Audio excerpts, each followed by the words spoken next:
నమస్తే, welcome back to RR stories. అందరూ subscribe చేసుకొని చూడండి, దానివల్ల మరికొంతమందికి హెల్ప్ అవుతుంది.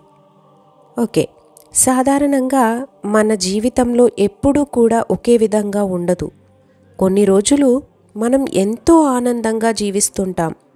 మరికొన్ని సందర్భాల్లో ప్రపంచంలో ఎవరికీ లేనన్ని కష్టాలు మనకే ఉన్నాయనే ఫీలింగ్ కూడా కలుగుతుంది. అందుకే జీవితం అనేది ఎప్పటికప్పుడు కొత్తగా సరికొత్తగా కనిపిస్తూ ఉంటుంది. కొందరు వయస్సు పెరుగుతుంటే కష్టాలు తగ్గుతాయని భావిస్తూ ఉంటారు. కానీ వాస్తవానికి వయస్సు పెరిగే కొద్దీ కష్టాలు పెరుగుతాయనే విషయం తప్పక గుర్తుంచుకోవాలి. కానీ కొందరి విషయంలో మాత్రం అలా జరగదు. అయితే వయస్సు పెరుగుతుంటే మనం ఎన్నో గుణపాఠాలు, అనుభవాలను మాత్రం తప్పకుండా ముందుకెళ్తూ ఉంటాము.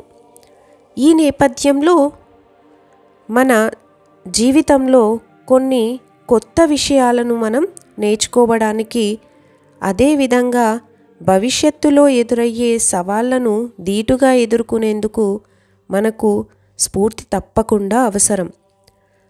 అలాంటి సమయంలో జీవితం యొక్క విలువను, మనలను మనం ప్రేమించుకోవాల్సిన అవసరాన్ని, సానుకూలతను పెంపొందించుకోవడం చాలా అవసరం. అదేవిధంగా ఈ అవసరాన్ని బట్టి గుర్తు చేసుకునే మంచి లైఫ్ కొటేషన్స్, నిత్యం ఇలాంటి తెలుగు కొటేషన్లను చదువుకోవడంతో పాటు వాటిని మనం షేర్ చేసుకోవడం వల్ల మన జీవితంలో సరికొత్త ఆనందం, స్ఫూర్తి కలుగుతూ ఉంటాయి. ఇది కనుక మీకు నచ్చితే ఖచ్చితంగా సబ్స్క్రైబ్ చేసుకోండి. Thank you for watching. అలాగే ఒక లైక్ చేయండి.